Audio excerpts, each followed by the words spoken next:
Okay, so I'll start by reading the question. A platform is suspended by four steel wires. Each wire is 5 meter long, and I will keep labeling as I go ahead. Each wire is 5 meters long and has a diameter, I'll call it D, of 3 millimeters, which is equal to 3 into 10 raised to the power minus 3 meters. And always remember to do the conversions. All units must be in standard units. There has to be a consistency of units. The Young modulus of a steel is what the wires are made up of. The Young modulus value is given 2.1 into 10 raised to the power 11 pascals. The wires obey Hooke's law. Hooke's law means load is proportional to extension when a load of mass of the load is given. Now this is in kilograms. If I need the load in newtons, I will have to multiply this mass 200 kilograms into 9.8, and I will get the answer 1960 newtons. So this is the total load that has been placed on the platform. How far will the platform descend? Descend means it goes down because of the load, because of the extension of the wires. When there is a load on the platform, it applies a downward force, which causes the platform to go down, which causes these steel wires to stretch. And we know they obey Hooke's law, which means load is proportional to extension. Now we are supposed to find extension, which is x.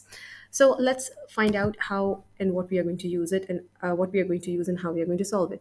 So let's look at the given values and try to put them in a formula. We have been given Young modulus, and if you look at the definition of Young modulus, it's a stress over strain. If I further divide, or if I further simplify it, break it down, because a stress and a strain are not directly given, so I will use the formula of a stress and a strain. Stress by definition is force per unit area. Strain is change in length over original length, or extension over original length.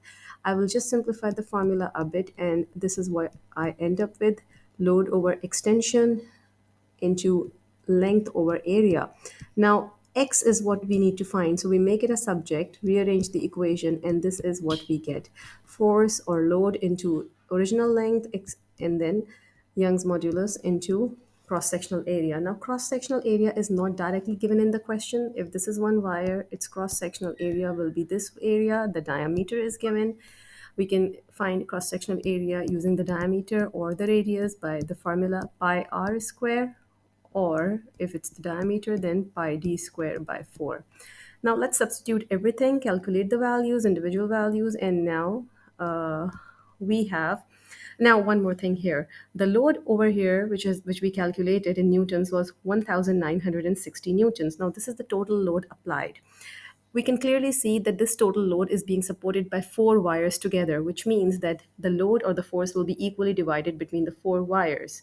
So, which means load on each single wire will be equal to 1960 divided by 4. And then the length of each wire is 5 meters. And then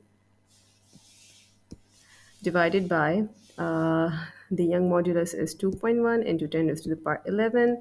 Area will be pi into r square, or d square by 4. R here will be, remember we have to do the conversion here, 1.5 into 10 raised to the power minus 3 whole square. Now if you calculate it, the answer that you get is 1.65 into 10 raised to the power minus 3 meters for extension.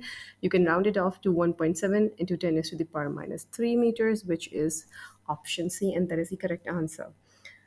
And that